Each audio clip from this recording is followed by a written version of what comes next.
ভেঙে ফেলেছেন। 32-এ কোন অপরাধটা সংগঠিত হয়েছে সেটা বলেন। গণভবন হইতে পারে, বঙ্গভবন হইতে পারে। 32-এ বঙ্গবন্ধু ওখানে থেকেছেন, স্বাধীনতার ঘোষণা দিয়েছেন, ওখানে থেকেছেন, মানুষ ওখানে সংগঠিত হয়েছেন, এবং কি উনি রাষ্ট্রপতি থাকা অবস্থায়ও কখনোই বঙ্গভবনে আসেন নাই। কারণ মুক্তিযুদ্ধ হেরে যাবে, এদেশের মানুষের আশা আকাঙ্ক্ষা প্রতিফলিত হবে না। এই জন্য বিএনপির প্রত্যেকটা নেতা কর্মীকে ধৈর্যশীলতার সাথে দ্রুত ইলেকশনটা আদায় করে নিতে হবে। আপনি দেখতে পাচ্ছেন ইশরাক সাহেব কোর্ট অর্ডার দিল হাইকোর্টে, ওনাকে এখন পর্যন্ত শপথ পড়াচ্ছেন না। আর তাদের কাছে আপনি এক্সপেক্ট করবেন আপনি ইলেকশন দিবে গঠন করে। বাংলাদেশে আমি এখন ভোট হলে 80% ভোট বিএনপি পাবে, কিন্তু তারপরে তারেক রহমান সাহেব কিন্তু বারবার বলছে যে না, আমরা যদি ভুল করি আমাদের অবস্থা ফ্যাসিস্টের চেয়েও খারাপ হবে। আমরা সবার আগে বাংলাদেশ যারা 16 বছর করে ভোটার করতে চায় তারা তাদেরকে প্রিভিলেজ দিচ্ছে, কারণ তাদের তো কোনো রাষ্ট্রের সেন্স ডেভেলপ হয় না, তাদের নিজস্ব সেন্স ডেভেলপ হয়েছে। এখানে আমি বারবার বলতেছি যে আমার নেতা এখানে উপস্থিত, একটা বয়সকে আপনি ক্যালকুলেট করতে হবে। একটা শিশু কি চায়? শিশু বয়সে কিন্তু সে মনে করে যে হি ইজ এ হিরো। আপনি একটা 3 বছর 4 বছরের শিশুর সাথে দৌড়ে ও এমন ভাবে দৌড় দেয় যে ওর সাথে আপনি পারবেন না। যখন একটা ছেলে প্রাইমারি স্কুল পর্যন্ত 6-7 পর্যন্ত, তখন তার ধর্মীয়, রাষ্ট্রীয়, দেশপ্রেম জাগ্রত হয়। যখন সে ম্যাট্রিক পাস করে তখন তার ভিতরে একটা হিরোজম, একটা আইডিয়া চায়। যখন সে ইন্টারমিডিয়েট পাস করে তখন সে নিজের জীবন এস্টাবলিশ চায়, অথবা তার ভিতরে একটা রঙিন স্বপ্ন, সে হিরো হইতে চায়। এখন আপনি 16 বছরের একটা ছেলেকে যখন সে হিরো হইতে চাচ্ছে, তাকে আপনি ক্ষমতার সব ক্ষমতা তাকে দিয়ে দিচ্ছেন। তার কথা ডিসি সাহেবরা ওঠে, তার কথা আর্মিরা বিভিন্ন দায়িত্ব আছে তাদেরকে নিয়ে ঘুরে। আপনি দেখছেন আসিফ সাহেবকে ডিবি অফিস থেকে যেদিনকে বেরোলো, উপদেষ্টা আবিষ্কারের কথা বলতেছি, ওনার পায়ের স্যান্ডেলটা দেখেন কয় টাকা দামের আছে, আর এখন ওনার পায়ের কিলসটা দেখেন। আর উনি যে মুড নিয়ে এইভাবে টি শার্ট করে ঘুরে, ওনার সাথে যে আমাদের যে আর্মি অফিসার গুলা যারা জীবন বাঁচিয়ে রেখে ট্রেনিং নিয়ে জীবনের দেশের তো অকাতরে এই দেশটার জন্য দিয়ে যাচ্ছে, একটা ডিসিপ্লিনের বাহিনী, তার সাথে তাদেরকে কিভাবে তার যে অ্যাটিটিউড সেগুলো দেখেন। একটা রাজনীতিবিদ, এখানে আমার বারবার বলতেছি কিনা, এখন দুইজন রাজনীতিবিদ আছেন, একজন ছাত্র দলের প্রতিষ্ঠাতা আর একজন হাবিব সাহেব, মাননীয় এই বেগম খালেদা জিয়ার উপদেষ্টা। এরা কখনোই ঘাড় উঁচু করে কোনো মানুষের সাথে কথা বলে, কখনো কারোর সাথে অসহ্য কথা বলে, সবসময় এত অনুনয় বিনয় করা বলে যে আমি কিছু না, আপনারা অনেক কিছু। রাজনীতির ল্যাঙ্গুয়েজ হচ্ছে এই জনগণকে আপনি কিভাবে সার্ভ করবেন, জনগণের কাছে আপনি কত নমনীয় হবেন। সেখানে 16 ইয়ার ছেলেদের দিয়ে আপনি ভোটার বানিয়ে এনসিপি প্রতিষ্ঠিত করতে চেয়েছিলেন। বিএনপিকে সবসময় মনে রাখতে হবে যে আপনাদের সাথে যে আলোচনা করেছে, দে হ্যাভ নো অল্টারনেটিভ। এই দায় মুক্তি যেসব অন্যায় ইতিমধ্যে আপনারা করেছেন, বোল্ডোজার দিয়ে 32-কে ভেঙে ফেলেছেন। 32-এ কোন অপরাধটা সংগঠিত হয়েছে সেটা বলেন। গণভবন হইতে পারে, বঙ্গভবন হইতে পারে। 32-এ বঙ্গবন্ধু ওখানে থেকেছেন, স্বাধীনতার ঘোষণা দিয়েছেন, ওখানে থেকেছেন, মানুষ ওখানে সংগঠিত হয়েছেন, এবং কি উনি রাষ্ট্রপতি থাকা অবস্থায়ও কখনোই বঙ্গভবনে আসেন নাই। আপনার বোল্ডোজার কি আইন শৃঙ্খলাকে কেউ নিয়ে আসছে? না, দিনের পর দিন যে বোল্ডোজার দিয়ে ভাঙিয়েছেন, আপনার এই দায় মুক্তি বিএনপি দিতে পারবে না। এই দায় মুক্তি বাংলাদেশের মানুষ থেকে দিতে হবে। এটা 32, এখানে শহীদ প্রেসিডেন্ট জিয়াউর রহমান পর্যন্ত আপনি ক্যালকুলেট করেন কোন একটা নেতা, কোন একটা মন্ত্রী যে তাদের বিরুদ্ধে দুর্নীতির অভিযোগ আছে। তখন একটা শিষ্টাচার ছিল, কারো বিরুদ্ধে দুর্নীতির অভিযোগ ছিল না, তাদের ড্রেস থেকে আরম্ভ করে সবকিছু ছিল সিম্পলিসিটি। রাষ্ট্রকে তখন দেশের এত সম্পদ ছিল না, এত শিক্ষিত ছিল না, ইউনুস সাহেবদের মতো লোকেরা ছিল না। আপনি ভোল্ডার যাতে ভেঙে দিলেন, আপনি হাজার অপরাধী থাকুক, আপনি রাষ্ট্রীয় প্রয়োজনে কনফিস্টিকেটেড করতেন সেই সম্পত্তিগুলো, সেটা রাষ্ট্রের কাছে নিয়ে যেতেন। যারা শহীদ হয়েছে ওই শহীদ পরিবারকে দান করতে। আপনি কোন শহীদ পরিবার লোককে চাকরি দিয়েছেন? আমরা দেখছি ওয়াসাতে কি হয়েছে, আপনারা রিকমেন্ড করেছেন, সেখানে একটা শহীদ পরিবার লোকজন নাই। বাংলাদেশের মানুষ কিন্তু বোকা না, তারা স্টপ হয়ে আছে, কারণ বিএনপি তাদেরকে সাবলীল শিখিয়েছে, রাজনীতি শিখিয়েছে। তারা জানে যে বিএনপি যদি আজকে হুঙ্কার থেকে কাউকে খুঁজে পাওয়া যাবে না। এখন ইউনুস সাহেবের একটাই ভালো বিষয় যে ওনাকে ইন্টারন্যাশনাল একটা ফিগার, ওনাকে মানুষ এখনো বিশ্বাস করে, ওনাকে এখনো মানুষ ভালোবাসে। উনি যদি দয়া করে সুষ্ঠু সুন্দর জনগণের মতামত, জনগণের দেশ, গণপ্রজাতন্ত্রী বাংলাদেশ সরকার, এটা জনগণের সরকার, জনগণের নির্বাচিত প্রতিনিধিরা দেশ প্রয়োগ করবে, জনগণ তাদের কাছে দায়বদ্ধ থাকবে, জনগণের কাছে তারা দায়বদ্ধ থাকবে। আজকে যে রাস্তাঘাটের কথা বললাম, যে গ্রাম থেকে আসছি, এমন কোন রাস্তা নাই যে রাস্তা সংস্কারের প্রয়োজন না, কিন্তু এই ইউনুস সাহেবদের ওইদিকে কোনো কর্ণপাত নাই। কিন্তু আজকে যদি জনপ্রতিনিধি হইতো, আমাদের হাবিব সাহেবকে জিজ্ঞেস করতো, এমপি সাহেব আপনি যে রাস্তাটা দিয়ে আসলেন, রাস্তাতে আসা যাচ্ছে না, ওনাকে জিজ্ঞেস করতো রাস্তাটা এই যেভাবে খরখন্দ হয়েছে, ওন একটা প্রেগনেন্ট একটা মা বোন ওই হসপিটাল যেতে পারবে না, এখন আমরা কাকে কোশ্চেন করব? এই তারিখে কি হয়েছে জানেন?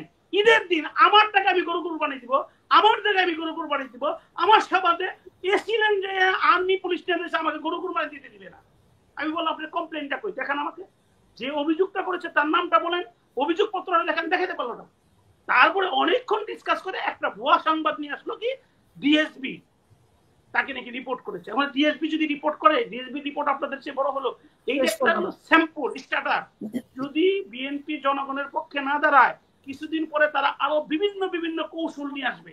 এখন আমি তো মনে করতেছি ইরান এবং ইসরায়েলের যুদ্ধটাকে কেন্দ্র করে উনি ইউক্রেনের মতো একটা সিচুয়েশন করে বাংলাদেশে থাকার জন্য ব্যবস্থা করে কিনা।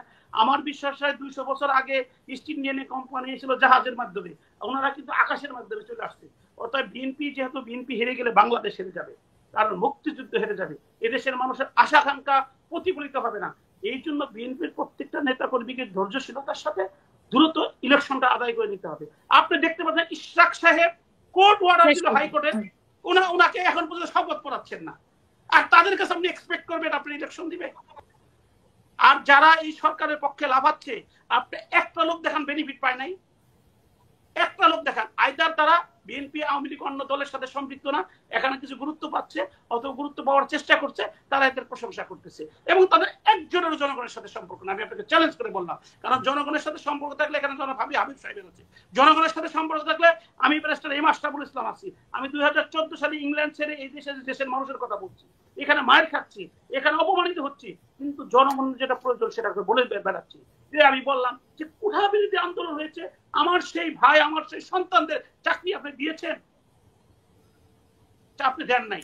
তো আপনি চাকরিটা এস্টাবলিশ করতেন যে বাংলাদেশে কোঠা বলতে কিছু নাই, এটা হাজার হাজার বেকার আছে, হাজার হাজার বেকার না, হাজার হাজার ভ্যাকেন্সি আছে সরকারি। অনেক ধন্যবাদ। একটা কথা বলে শেষ করবো, আপনার দায়িত্ব হচ্ছে ডিসি সাহেবকে, ডিসি সাহেবের অফিসে ঘোষ ছাড়া চাকরি হয়েছে, একটা প্রমাণ আমাকে দেখান, একটা প্রমাণ দেখাতে বলবেন না। সেখানে দালালি করতেছে কেনা কিছু সংখ্যক লোক, এই যে ইউনুস সাহেবের ছত্রছায়া, এনসিবির ছত্রছায়া আছে, তারা দালালি করে এই মানুষের আরো ঘোষের ব্যবস্থা করছে। আগে 5 লাখ, এখন 12 লাখ 17 লাখ টাকা ঘোষ হচ্ছে সামান্য পিয়নের চাকরিতে। সিম্পল এবং খুব সাধারণ, এটা সম্ভব না হওয়ার কিছু নেই। এর জন্য জনাব তারেক রহমান সাহেবকে আরো আন্তরিক এবং তার যে নিবেদিত কর্মীগুলো যারা কঠোর হওয়া দরকার। হ্যাঁ, কারণ হচ্ছে যে যার সাথে জনগণের সম্পর্ক আছে, যে এলাকায় কাজ করেছে তাকে মনোনয়ন দিতে হবে, যে সৎ, যে ভালো তাকে মনোনয়ন দিতে হবে। এটা তো এই কন্ডিশন গুলো যদি আপনি না দেন, এটা তো এই কন্ডিশন গুলোকে ইমপ্লাই না। আমরা তো দেখেছি যে এমন পর্যায়ে গেছে রাজনীতি যে টাকার কাছে বিক্রি হচ্ছে। এখন সবাই জানে যে প্রার্থী কিভাবে হয়, টাকার কাছে বিক্রি হয়। আপনি এমন পর্যায়ে দেখবেন না, আপনি আমাকে দেখেন, আমি 2014 সালে লন্ডন থেকে চলে আসলাম, আমি ওখানে আপনি তো দলে থেকে নমিনেশন পাননি। পাই নাই, আমাকে ধরে পিটানো হয়েছে, মেরে ফেলার চেষ্টা করা হয়েছে। যাকে মনে হচ্ছে সে যদি আমার এলাকার লোক হইতে আপত্তি ছিল না। তার বাড়ি হলো মুন্সিগঞ্জ, তার বাবা ইলেকশন করছে মোহাম্মদপুর থেকে সন্ত্রাসী হাজি মকবুল, তার সেটা টিটু এবং তাকে বাণিজ্য মন্ত্রী বানাইছে।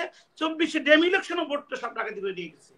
তো এখন হচ্ছে রাজনীতি দলের প্রতি মানুষের বিশ্বাস নাই, কিন্তু দীর্ঘদিন বিএনপি মানুষের পক্ষে কাজ করেছে, নেতা কর্মীরা একনিষ্ঠভাবে জনাব তারেক রহমানের নেতৃত্বের প্রতি অবিচল বিশ্বাস রেখেছে।